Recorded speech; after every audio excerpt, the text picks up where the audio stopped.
Olá, família! Como vai? Te desejo muita paz e desejo também que o nosso encontro de hoje, outra vez, seja de benefício para você e para nós aqui também. Queremos servir você melhor. Queremos entregar a você sempre bom conteúdo, queremos entregar a você a possibilidade de boas reflexões. Precisamos fazer reflexões.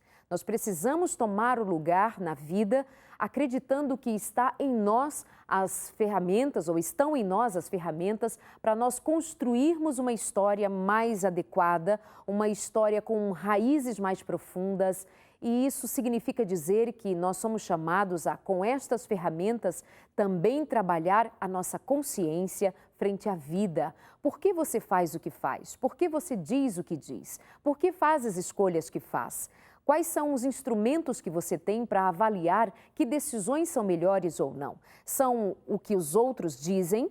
É aquilo que você aprendeu de modo sem filtro, de modo que não te promoveu um momento de parar e analisar por que está fazendo o que está fazendo?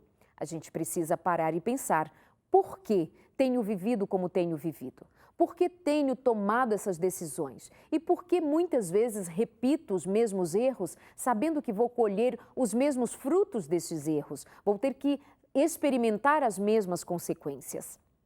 Sabe que gente tem o costume de dizer, não é? Porque eu, sempre eu, nada dá certo, não consigo, nada muda, nada que eu faça muda. Mas, na maioria das vezes, nós temos feito tomado direções que são repetidas vezes as mesmas, só que não tomamos consciência disso. Então, o consultório de família, quando convida você a discutir aqui, a ficar com a gente, a interagir, trazer sua história, dialogar, é também para fazer você rever a sua própria história. Não é para visitar a história dos outros somente, não é para ouvir a experiência dos outros somente, é para aplicar a sua experiência. É para trazer mudança à sua experiência pessoal e trazer com isso mudanças, se você quiser, trazer mudanças para o contexto em que você vive. Mas vai passar por reflexões. E às vezes, eu digo para você, às vezes as reflexões vão ser necessárias a partir de confrontação com o nosso próprio eu. Nós vamos precisar questionar o nosso eu. Nós não somos tão bonzinhos quanto muitas vezes acreditamos e também não somos tão malzinhos como muitos acreditam e com isto, em vez de crescer, pelo contrário, se diminuem e esquecem que são eles ou elas capazes de serem os senhores e senhoras da sua própria história.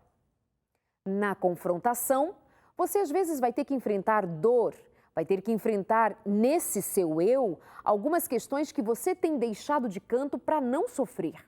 Mas quando nós nos encaramos diante do espelho, diante da vida, muitas vezes nós vamos ter que experimentar dor. Porque dói.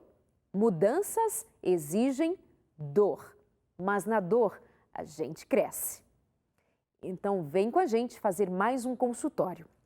E hoje nós vamos falar sobre violência doméstica, nós vamos falar sobre agressão em família, vamos falar sobre mulheres como vítimas e uma das questões que eu quero tratar no programa de hoje é como identificar um abusador, como identificar uma pessoa abusadora, como identificar num relacionamento, como uma mulher pode identificar um homem agressivo, violento, o que dizer a respeito do tal ciúmes? Talvez hoje você descubra que o ciúmes não é tão tempero do amor. Vamos que vamos no programa de hoje, fazendo reflexões e tomando decisões positivas na vida? Então vamos lá, eu apresento a você a minha convidada de hoje, que é advogada e que tem vindo discutir comigo alguns temas que eu considero fundamentais, que tem a ver com os direitos humanos, que tem a ver com o direito de ser humano, com toda a sua complexidade, trazendo a lei e o convívio nosso em família e na sociedade. Vamos conversar com a doutora Damares Moura. Bem-vinda, bom tê-la outra vez no consultório. Muito obrigada, Darleide. É uma alegria e uma honra para mim, especialmente porque eu também considero muito relevantes os temas que você traz para a discussão e eu só quero agradecer. Obrigada, eu que agradeço muito. Doutora Damares, vamos começar falando sobre violência em família, violência doméstica. É só mulher que sofre no contexto de violência na família? É só mulher?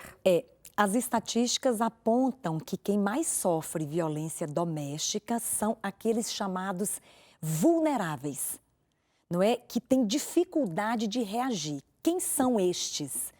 Mulheres, crianças e idosos, não é? Adolescentes também, mas crianças, mulheres e idosos são os grupos mais vulneráveis, não é? E eles sofrem tipos diferentes de violência, não é?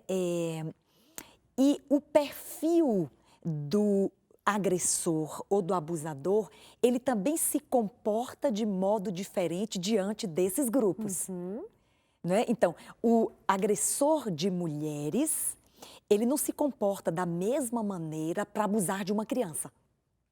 Não é? Então, são maneiras diferentes de violentar grupos diferentes na relação doméstica e familiar. Eu queria só, Darleide, fazer uma conceituação muito importante. Quando nós falamos de violência doméstica, a gente pensa numa ação. Não é verdade? É verdade. Alguém da família praticou uma ação contra o outro. Mas o conceito de violência doméstica, conceito jurídico, né, é que a violência doméstica é uma ação ou omissão. Omissão também é violência? Também. Não é? Por exemplo, eu vou te dar um exemplo claro aqui com relação aos idosos. Normalmente, a violência que se pratica contra um idoso, em muitos casos, é por omissão. Não é? O idoso, ele sempre vai ter numa fase da vida, e a lei determina que alguém é responsável por ele, alguém é o cuidador. Normalmente, são os filhos. Eu estou falando do idoso que já é incapaz, não é, de tomar conta da sua própria vida e depende de alguém. Então, existe um dever legal. O Estatuto do Idoso, Darleide, ele é claro com relação ao dever legal, principalmente dos filhos, de cuidar dos seus pais. É interessante porque a lei inverte essa lógica. Não é? Lá atrás, por exemplo, no artigo 227 da Constituição Federal, fala do dever dos pais para com os filhos. Mas quando os pais ficam idosos, nasce para os filhos um dever para com seus pais, não é? E o descumprimento desse dever no Brasil, ele está ligado muito à omissão. Deixar de fazer, deixar de cuidar, abandonar. Talvez o que os idosos mais sofram na relação doméstica e familiar, e isto é violência doméstica, é uma modalidade de violência por omissão, que nós chamamos de abandono do idoso. Abandono afetivo, abandono emocional, abandono físico mesmo, o dever para com os cuidados de alimentação, de remédios, de assistência médico-hospitalar, não é? Então, violência doméstica não é só uma ação. A sua omissão também pode configurar aí com relação às crianças. O abandono, a negligência, o Estatuto da Criança e do Adolescente fala em negligência. Negligenciar é deixar de fazer aquilo que você tem o dever. Pode configurar uma espécie de abuso, de violência contra a criança. E vamos chamar isso também de crime? A omissão é crime? Esse contexto de violência, nessa conceituação, aplica-se crime praticado? Aplica-se, por exemplo, com relação ao idoso, Darleide, dependendo do nível de abandono e de ofensa que foi praticada contra o idoso por quem tinha o dever de cuidar, isso pode, em casos extremos, só para demonstrar que existe uma punição, não é? Em casos extremos, pode ser decretada a deserdação de um filho que descumpriu de forma violenta, clara, expressa, intencional o seu dever de zelo para com o... E crianças nem se fala, não é? Abuso e violência contra a criança, tanto o Estatuto da Criança e do Adolescente quanto o próprio Código Penal brasileiro vai estabelecer penas, e contra a criança as penas são sempre maiores. Há uma gradação de pena, Não é? Quanto mais jovem o indivíduo e mais incapaz ele é no que diz respeito à criança e adolescente, mais duras serão as penas para quem praticar algum abuso e violência contra aquele indivíduo. Bom, dentro desses grupos está o grupo das mulheres. Eu já vi comentários, ouvi comentários, e há quem defenda isso assim com muita veemência, como para tudo existem defensores veementes, não é? Até para aquilo que não condiz com a realidade, mas respeitemos. Mas é dito por alguns, defendido por alguns, que exagera-se quando fala da violência cometida contra a mulher. Disse que, por vezes, as mulheres são dadas a muito mimimi, a muita reclamação e que não se leva em consideração, por exemplo, dados e estatísticas da violência cometida contra jovens, homens, negros, e que a mulher ganha esse volume todo e, enfim, isso seria algum tipo de bandeira política. O que é e o que não é verdadeiro nesse tipo de afirmação e noutras, doutora Damares? Quem quiser fazer uma checagem numérica, embora eu vá trazer alguns números aqui, só para a gente sentir o tamanho do problema da violência contra a mulher, pode pesquisar um instituto de pesquisa, que é o IPEA, I-P-E-A. O IPEA, ele mapeia de uma forma constante, eu acho bastante detalhada, e eu gosto da pesquisa do IPEA, sobre a violência doméstica e contra a mulher. Mas vamos trazer aqui 2 números, não é? A cada 11 minutos, no Brasil, uma mulher é estuprada. A cada 1h30 no Brasil, uma mulher é morta, porque é mulher. Não estamos falando de outra modalidade de crime, não é um assalto que vitima a mulher, porque ela é mulher. Então, são números alarmantes, mas eu vou trazer mais um dado. Quase 60% destas mulheres não denunciam. Então, não existe mimimi, não existe exagero, pelo contrário, existe uma subnotificação muito grande da violência contra a mulher.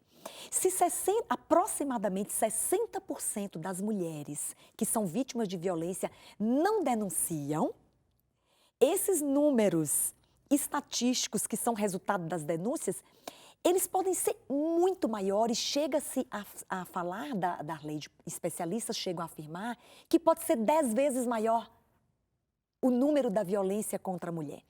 Não há exagero, não há mimimi, não há discurso feminista, nada. Existe uma realidade cruel. Eu vou trazer outro dado. Existem 83 países no mundo que têm dados consolidados a respeito da violência contra a mulher. Tá? Quem tem estes dados? A Organização Mundial da Saúde. Você está vendo que o problema da violência contra a mulher é um problema de saúde pública, Darlene. De tão grave que é. Então, de aproximadamente 83 países que a OEA conseguiu consolidar os dados da violência contra a mulher, o Brasil é o 5º país, dentre estes, que mais mata mulheres no mundo. Eu acho esse número assustador. No universo eu não estou falando de todos os países do planeta, que é um pouco mais de 200, estamos falando daqueles que a OEA conseguiu consolidar os números. O Brasil é o 5º, que mais mata mulheres no mundo. Existe no Brasil, a partir de 2015, pela gravidade do problema, a criação de um tipo penal, ou seja, um crime, um novo crime foi criado no Brasil. E está no Código Penal brasileiro hoje.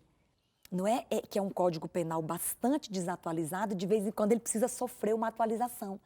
Não é? Foi criado um crime que se chama feminicídio. Eu estava ontem com muitas mulheres falando disso, eu perguntei quantas sabiam, eram mais ou menos 1.200 mulheres, quantas sabiam que existia o feminicídio? Poucas mãos, 5 talvez. Né? O feminicídio é um crime específico com penas mais graves do que um homicídio, que está lá no artigo 121 do Código Penal, o homicídio, matar alguém. Tá? As penas são mais graves, aumentadas de 1/3, quando se mata uma mulher porque ela é mulher. Pela sua condição de vulnerabilidade, geralmente pelo seu parceiro. E isso precisa, então, ficar bem claro. O que vai tipificar o crime de feminicídio é que encontre-se naquele crime o fator de ela ter sido morta por ser mulher, ou seja, menos força, menos condição de reação, e é nesse sentido. Essa tipificação tem que ser. Ela morreu nas mãos de alguém que a vitimou simplesmente porque é mulher. Se fosse um homem, provavelmente ele não teria agido daquela maneira. É nesse sentido. É nesse sentido. E a autoridade policial investiga o crime, né? Quando o crime acontece, são levantadas as provas e as circunstâncias. E a autoridade policial identifica que aquela mulher foi morta por causa da sua condição de mulher. Então, o indivíduo que cometeu o crime é enquadrado nas penas do feminicídio, que são penas mais elevadas. Como eu bem disse para o público, eu quero dar lugar a sabermos melhor como que então nós podemos identificar a situação de uma possível cilada, de uma possibilidade em aberto para que uma mulher, para que uma pessoa venha a envolver-se, por exemplo, numa relação abusiva. E aí eu chamo a tua atenção para nós pensarmos em alguma coisa que é concreta, em alguma coisa que se dá à nossa volta. Se não acontece dentro da tua casa, acontece na casa do vizinho. Se não está acontecendo com você que é mãe, com você que é adulta, com você que é adulto, você pode ter um filho, alguém dentro de casa que possivelmente poderá entrar num relacionamento com uma pessoa que tem traços, um filho também, com pessoas que têm traços de ser alguém que tenha o desejo de domínio sobre outros. Sabia que pode começar aí essa violência doméstica na hora que você entra no relacionamento? Então vamos lá. Queremos saber de você. Tem alguma questão que você queira compartilhar? Entre em contato com a gente, deixe o seu registro ali na nossa página no Facebook. Se não quer expor a sua história, é claro que é bem melhor não se expor. Fala com a gente em segredo, por mensagem, inbox, conta a tua história. Queremos ouvir você. Você já sofreu algum tipo de abuso? Você já sofreu algum tipo de violência dentro de casa? Você já sofreu a violência física ou foi a psicológica? Foi a emocional? Que tipo de violência você sofreu? E o que você sente pelo fato de ser mulher? Essa violência veio e você distinguiu que só sofria porque era mulher?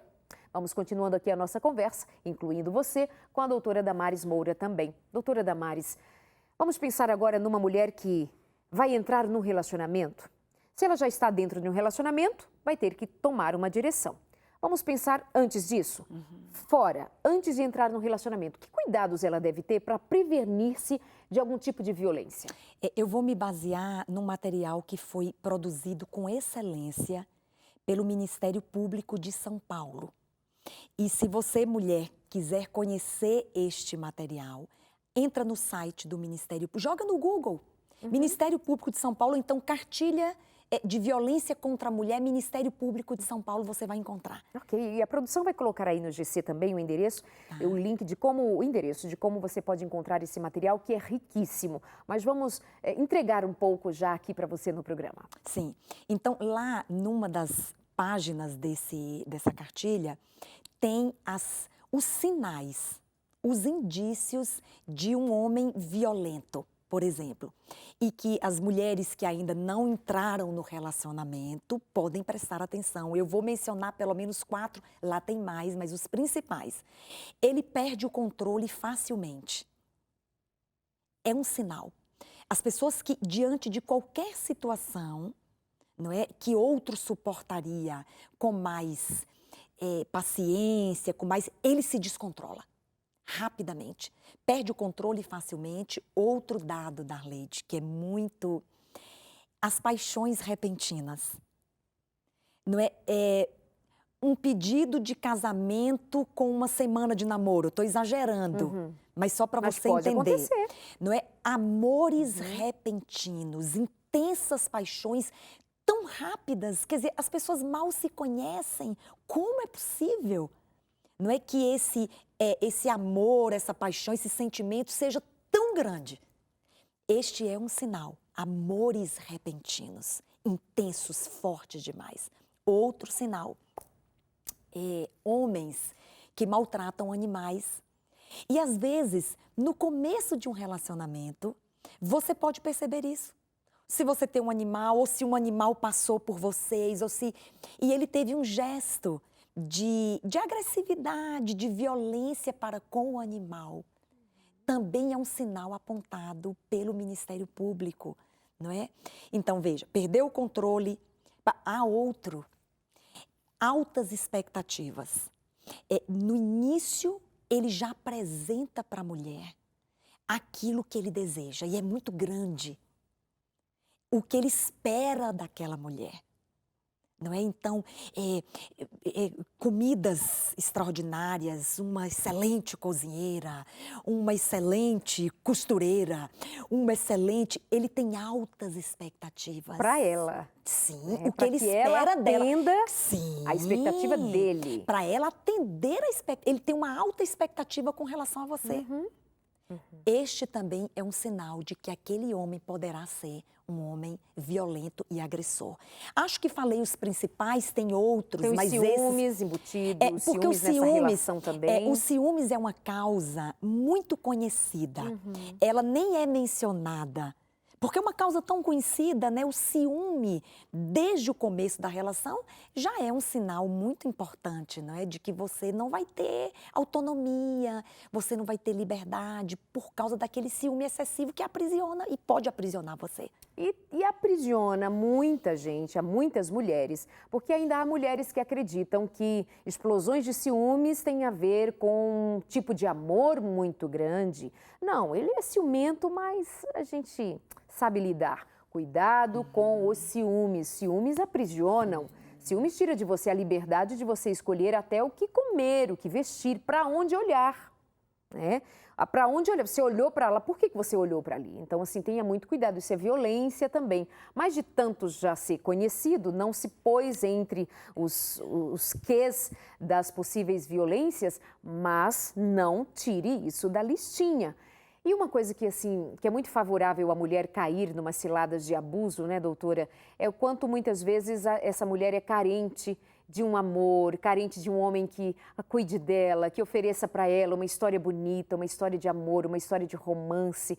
E nós, muitas vezes, somos colocadas ou nos vemos como vítimas, porque, por vezes, nós não cuidamos de questões que são nossas, do nosso emocional, das nossas próprias expectativas, dos nossos próprios sentimentos enquanto mulheres. Então, nós precisamos descobrir essa autonomia, a autonomia emocional, a autonomia de uma mulher que sabe o que quer, sabe onde quer chegar, e isso, neste momento, preciso frisar, não tem a ver com um discurso ou uma ideologia A ou B. Isso tem a ver com o papel de cada homem e de cada mulher no plano de Deus. Deus deu a cada um de nós inteligências, deu a cada um de nós o poder da autonomia, de sermos quem somos, independente de outros serem agentes da nossa realização e da nossa felicidade.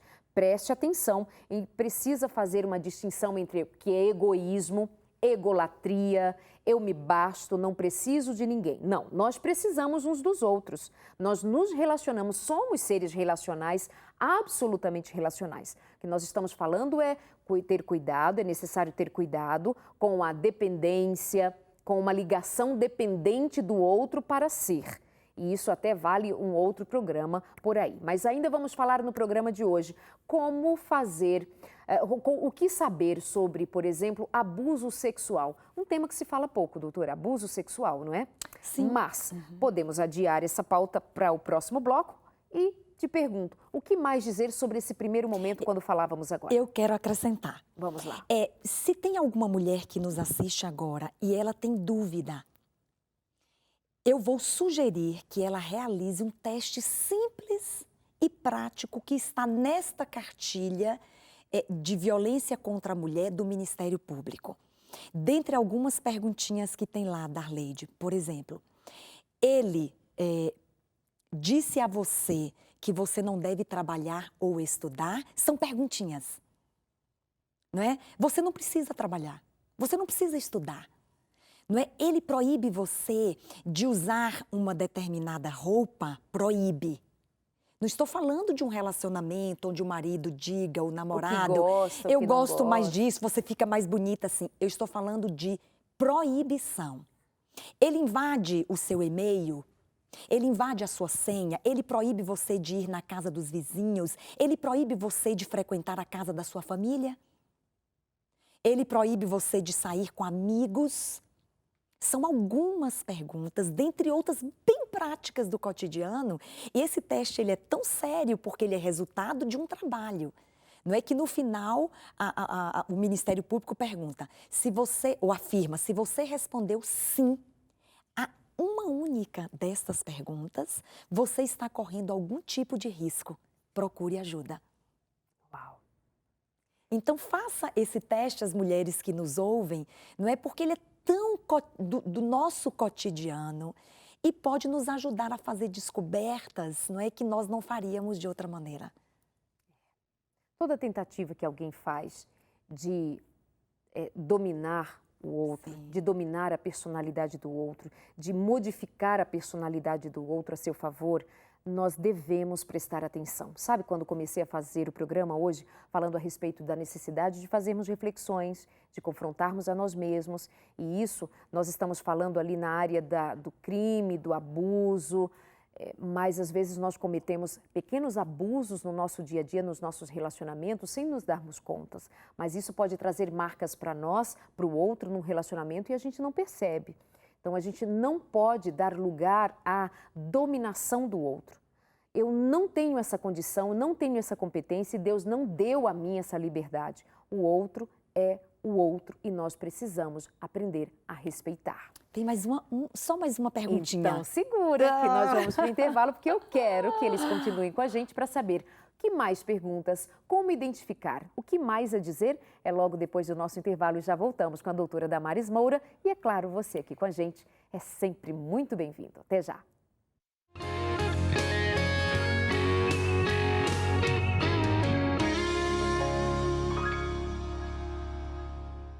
Que prazer ter você aqui com a gente no consultório. Nós estamos de volta para continuarmos a nossa conversa com a doutora Damares Moura. Como identificar um abusador? Como identificar no relacionamento se alguém está sendo abusivo, tirando de você a capacidade de ser e tornando você um objeto na mão dele ou dela? A nossa conversa é com a doutora Damares Moura, com quem voltamos. Doutora, ficou antes de irmos para o intervalo o seu pedido de dizer a respeito de outra maneira com a qual nós podemos identificar uma pessoa que tem tendências a abusar de outras. São outros sinais, não é? Por exemplo, a crítica. Eu não estou dizendo que nós não possamos criticar alguma coisa, porque isso retira a nossa liberdade de expressão. Nós podemos criticar, mas aquela crítica ofensiva, ela é um sinal de que você está sofrendo ou pode vir a sofrer violência doméstica. Por exemplo, o companheiro, namorado, marido, não é, que critica sua roupa, o seu peso, a comida que você prepara. Eu acho que é uma coisa dolorosa para a mulher, Darleide, e essa é uma violência psicológica. Você preparar um alimento, colocar à mesa e nós aguardamos um elogio, não é verdade? Eu gosto, por exemplo, se eu preparo um alimento, coloco na mesa e eu tenho um filho pequeno e ele é tão gracioso, né? Ele fala, mamãe, tá muito bom. E a gente espera do marido também que ele elogie, mas pelo menos que ele não critique, não é? Essa crítica é constante, porque a violência tem um ciclo, que daqui a pouquinho eu falo, ela tem um ciclo e ela é evolutiva, não é? Ninguém começa, por exemplo, apresentando ou ostentando uma arma. A violência, ela tem ciclo, que nós chamamos do xingamento à morte, não é? Então, voltando, a crítica à família, porque às vezes para violentar a mulher ou como sinal de violência futura, ele critica a família, ele critica a religião. Existe muito, Darleide, de violência contra a mulher gerada pela intolerância religiosa. Eu trabalho este tema que não existem números. Se você for fazer uma pesquisa, você não vai encontrar Quantas mulheres foram vítimas de violência doméstica em razão da religião que escolheu? Você não vai encontrar números. Porque ela acha que não precisa denunciar. O marido não gosta da religião ou ele fala mal do líder religioso. Alguns se adentram ao espaço religioso da mulher durante a celebração e retira essa mulher lá de dentro. Ou ameaça se adentrar ao local de culto. Eu vou entrar lá, vou fazer um escândalo.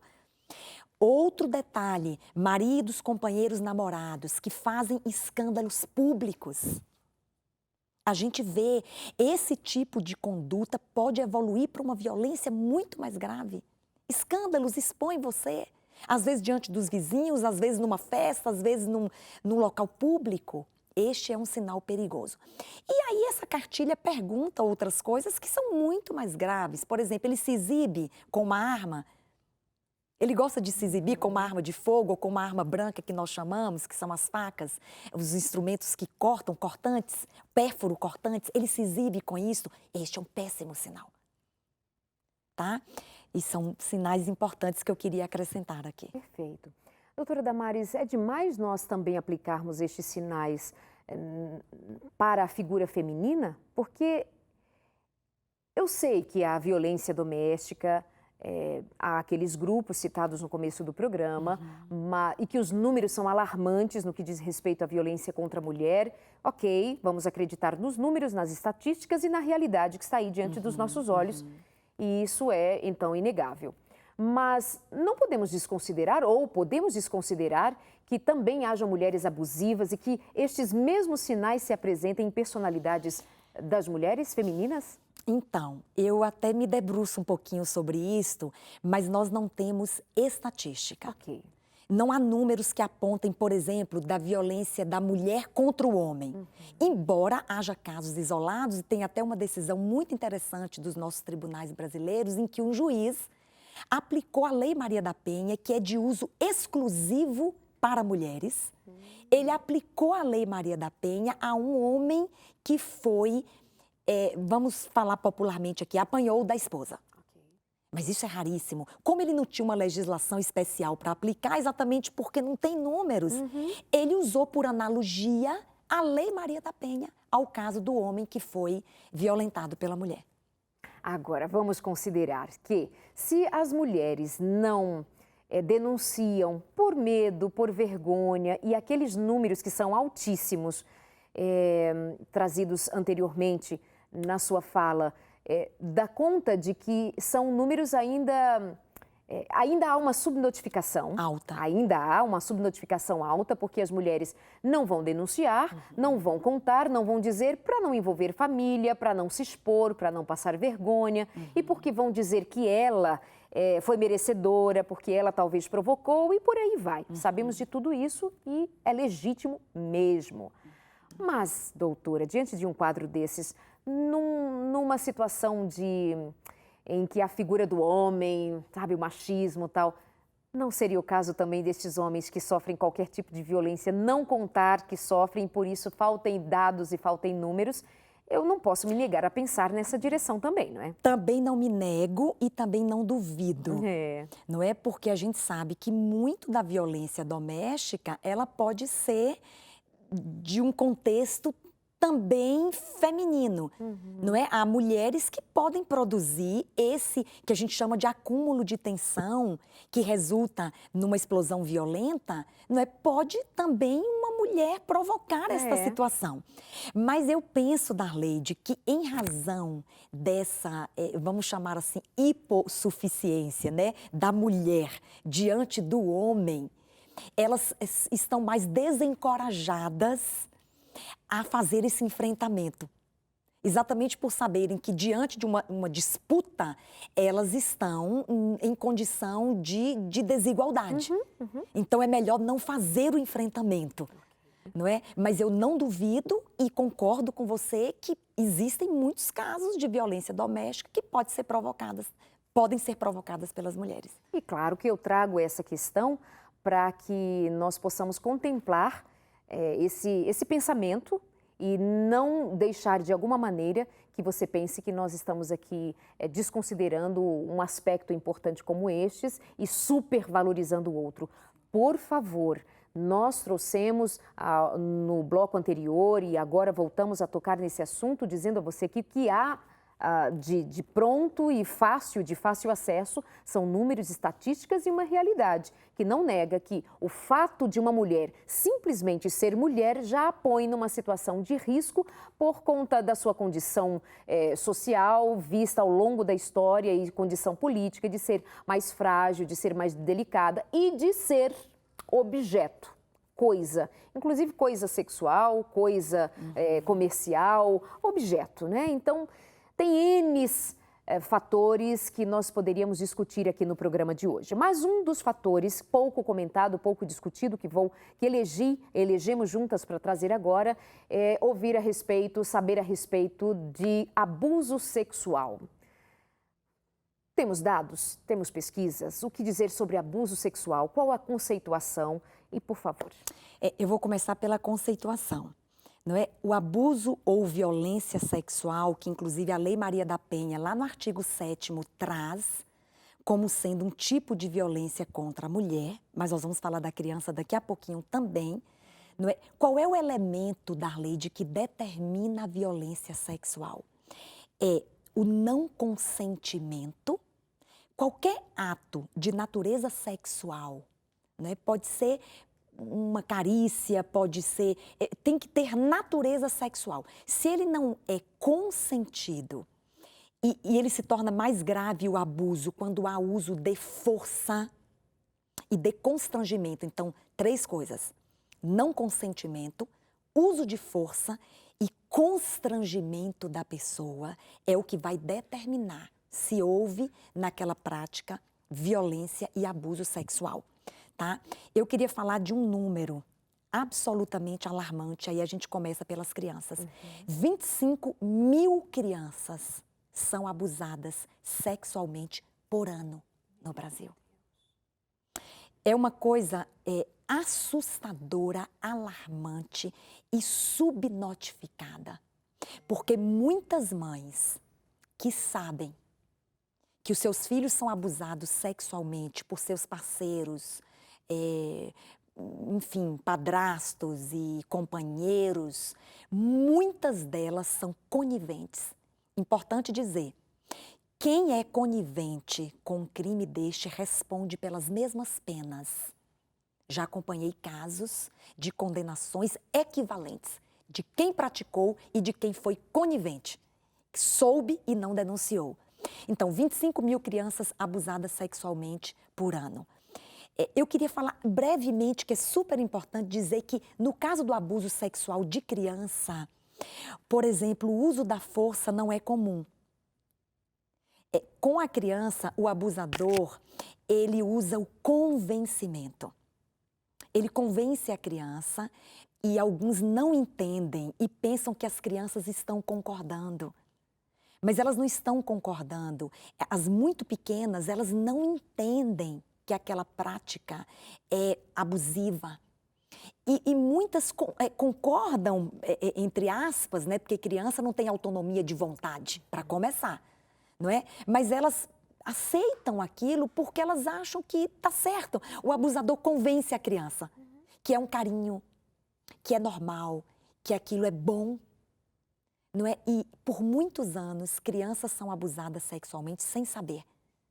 E quando elas tomam consciência, por isso que as denúncias são tardias em muitos casos, porque a denúncia só é feita quando aquele indivíduo, que não é mais uma criança, toma consciência de que aquilo não é amor, não é carinho, não é normal. Era um abuso e aí eles denunciam os seus pais. É importante saber o perfil de abusadores de crianças. Talvez a principal característica de um abusador de criança é a habilidade que ele tem para com crianças.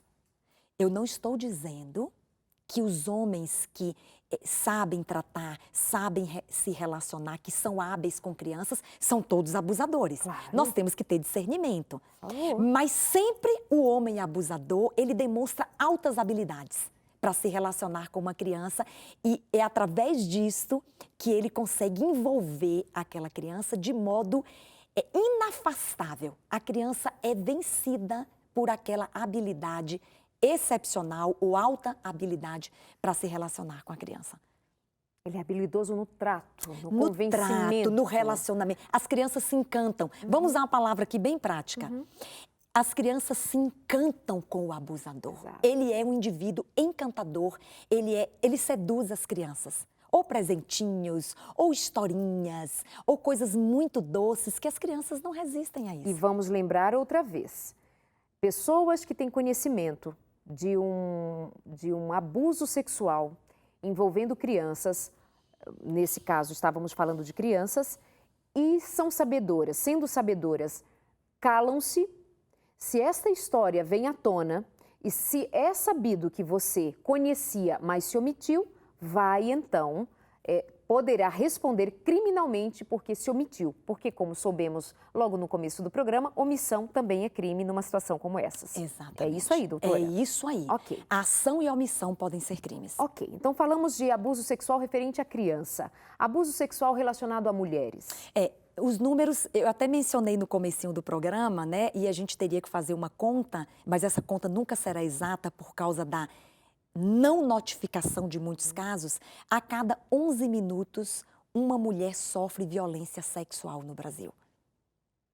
Então, se você, por exemplo, durante o dia, você fizer esta multiplicação a cada 11 minutos, e eu agora não estou lembrando do número, mas o telespectador pode fazer, né? Se você pegar 24 horas e dividir, você vai encontrar o número de mulheres que são abusadas sexualmente por dia no Brasil. E se você fizer por mês e por ano, você terá o número. A cada 11 minutos, uma mulher vítima de violência sexual no Brasil, subnotificado. Pode ser muito mais, alguns dizem 10 vezes mais. Doutora, sabe-se, entre as mulheres, sabe-se quem são estas mulheres ou onde estão essas mulheres que mais sofrem abuso? Seriam as mulheres da periferia, seriam, ou independe da classe social, independe da raça, independe de tudo e essas mulheres aparecem nessas estatísticas ou dá para fazer uma classificação? Olha,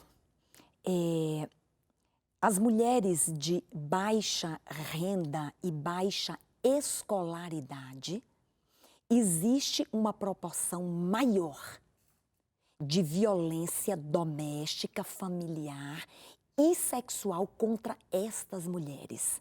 Se nós considerarmos o fator racial, também nesta conta, não é? Há números que indicam, por exemplo, entre meninas, mocinhas, adolescentes, há um maior número de abuso sexual de meninas negras. Então, existem alguns indicadores que apontam para mulheres de baixa renda ou de baixa escolaridade ou, do ponto de vista racial, negras, e aí eu me refiro mais a meninas. Há uma maior incidência de abuso sexual nestes grupos de mulheres. Uau! E aí, Darleide, eu queria só acrescentar, agora é uma reflexão minha. A impressão que eu tenho é que, como a incidência é maior nestes grupos, isso nos leva a crer que a baixa escolaridade ou a baixa renda pode colocar esta mulher numa condição ainda de mais vulnerabilidade. Então, é mais fácil, digamos assim, investir contra esta mulher que não entende ou que não sabe onde buscar ajuda, não é? Ou que depende de alguma situação para estar bem.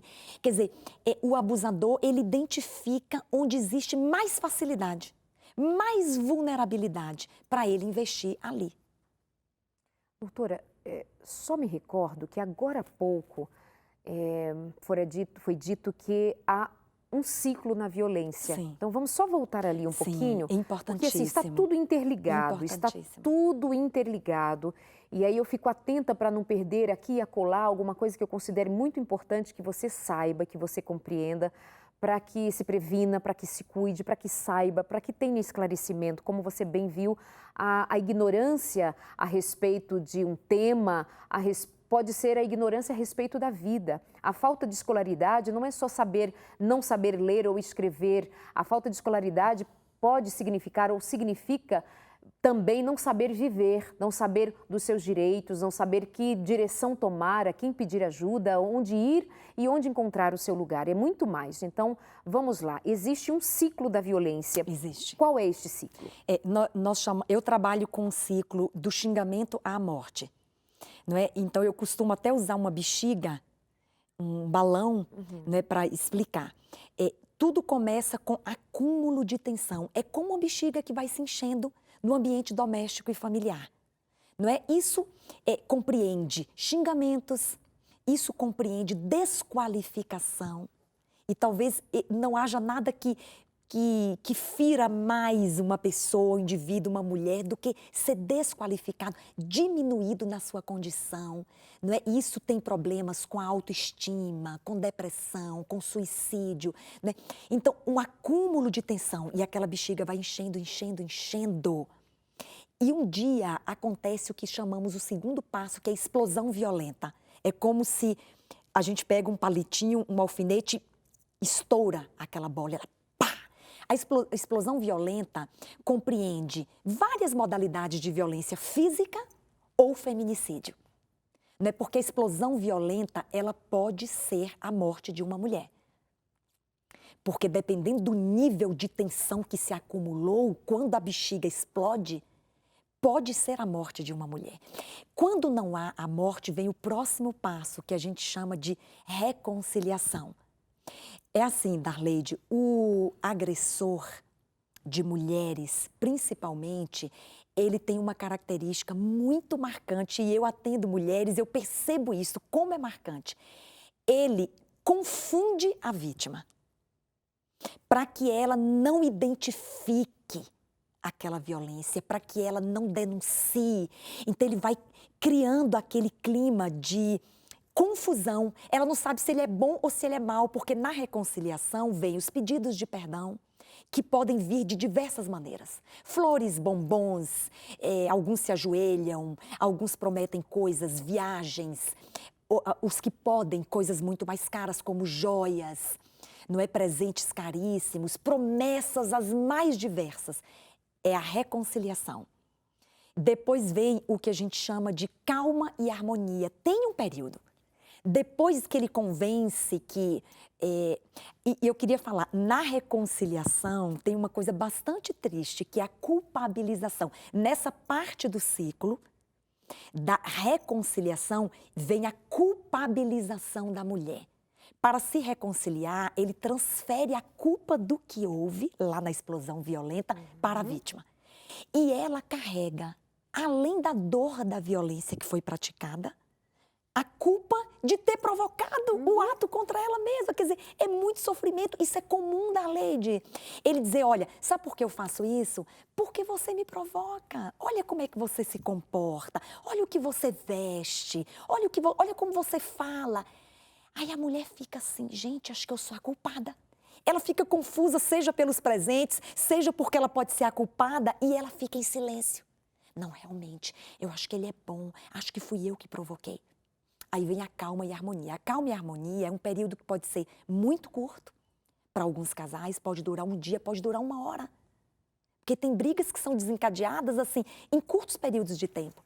Pode durar um mês, não sei quanto tempo, essa calma e harmonia, que é esse último ciclo. E depois tudo pode recomeçar, o acúmulo de tensão. Eu não estou dizendo com isso que este ciclo não pode ser quebrado. Não é? Ele precisa ser quebrado. Porque se ele não for quebrado, essa continuidade pode ser letal para a vítima. Depois a gente podia falar um pouquinho de como quebrar, né? Acho que tem que indicar alguns caminhos. Mas essa é a questão de agora mesmo. Tá.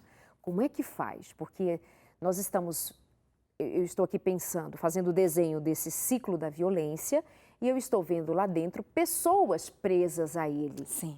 Eu posso encontrar nesse ciclo crianças, eu posso encontrar uma família inteira. Inclusive, esse abusador, acho interessante também pensar que este é presa, é vítima, é escravo da sua própria história e da falta de alguém dizer, para, pensa no que você está fazendo. Infelizmente, para uma pessoa nesse nível de violência, muitas vezes o que vai fazê-la parar é uma autoridade policial. Exatamente. Mas, enfim, vamos lá, doutora. Então, por que esse ciclo ele é tão resistente? Essa cartilha aponta algumas razões pelas quais a vítima suporta tanto tempo. E às vezes anos, um casamento inteiro. Não é? Uma das razões é porque a vítima acredita sempre que ele vai mudar. Então ela passa anos esperando, ele vai mudar, ele vai mudar, ele vai mudar. É uma das razões. Outra delas, Darleide, é a dependência financeira. Muitas mulheres vítimas pensam assim, para onde eu vou? Às vezes alguns idosos. É muito triste para os idosos, porque eles não têm mais forças para trabalhar, para tocar a sua vida, e eles ficam dentro de uma casa suportando toda sorte de violência. Por quê? Porque ele depende de alguém para cuidar, para manter. Então, dependência financeira, outra. Dependência emocional, porque esta confusão faz com que muitas vítimas continuem acreditando que amam. Esta confusão, o presente, o pedido de desculpa, as ofertas que são feitas, faz com que a pessoa, por anos, acredite que ama a outra pessoa. Essa dependência emocional. Filhos. Muitas mulheres não denunciam, é uma causa apontada pelos estudiosos. Muitas não denunciam para não expor uma situação de violência que ainda não é realizada, ou não é feita na frente dos filhos, para não expor os filhos. Vergonha. É a vergonha que muitas mulheres têm para denunciar. Para quebrar o ciclo, você até já disse, né? Em alguns casos, queridas mulheres que nos ouvem, é preciso denunciar. Há campanhas, inclusive, encorajando mulheres a denunciar, não é? Porque esta é a forma de interromper, porque às vezes não há outra. E quando ela denuncia, você precisa conhecer que a Lei Maria da Penha, ela traz medidas protetivas para a mulher. Então, não é porque você vai denunciar e você pode morrer no outro dia. Dependendo do nível de violência a que a mulher está exposta, o delegado de polícia vai pedir a um juiz de direito, rapidamente, que decrete uma medida protetiva. A Lei Maria da Penha traz várias que eu não tenho como trazer aqui agora, mas, por exemplo, duas principais, que o agressor deixe a casa. Ordem judicial. Se ele não deixar, ele pode ser preso. Ele pode ser conduzido por um policial. Então, ele deixa em regra, tá? Outra, o juiz pode fixar uma distância em metros que ele tem que ficar da vítima e dos filhos menores quando eles estão envolvidos no ciclo da violência. Outra, mulheres que são funcionárias públicas, poucas mulheres sabem disso. Elas podem ser afastadas do serviço público e colocadas em segurança recebendo os seus salários. A Lei Maria da Penha traz isso também. Então, existem medidas protetivas que vão ser fixadas conforme o nível de violência por um juiz de direito. E se ela for descumprida, o indivíduo é preso. E muitos deles não descumprem para não serem presos. Interromper é denunciar e, às vezes, o agressor reconhece que precisa se tratar. Bom, quando é assim. Doutora Damares, chegamos ao final do programa. Muita gratidão por sua participação mais uma vez, que é sempre tão elucidativa, tão clara, contribui de tão grande maneira para nós entendermos melhor a vida e nos prepararmos para enfrentá-la. Muito obrigada. Eu que agradeço. Foi uma honra e uma alegria sempre. Obrigada. E a você, o nosso carinho, o nosso respeito e obrigada pela audiência também. A Igreja Adventista tem uma campanha chamada Quebrando o Silêncio. Quebrar o silêncio não é trazer à luz, expor as situações da sua intimidade, no seu convívio, dentro de uma normalidade, de uma convivência normal entre homens, mulheres e seus filhos. Não, o que nós estamos tratando aqui é sobre violência, é trazer a violência para o lugar que ela tem que receber. É o lugar de denúncia, de não conformidade, é o lugar de dar a oportunidade de a vítima se ver como gente numa situação de escravidão emocional, psicológica e de toda a ordem, como até financeira e econômica, como já dissemos ao longo do programa. Eu sei que ficam muitas janelas abertas ainda sobre as quais nós poderíamos conversar, mas a gente volta em outros momentos. Por hoje, fica essa reflexão e que você considere olhar para a sua condição de agora e o que você vai fazer. Que Deus te abençoe e te guarde. A gente se encontra na semana que vem. O Senhor é teu Deus, Ele dá a você autonomia e coragem. E, sobretudo, confie, Deus é contigo. Deus te abençoe e até o próximo.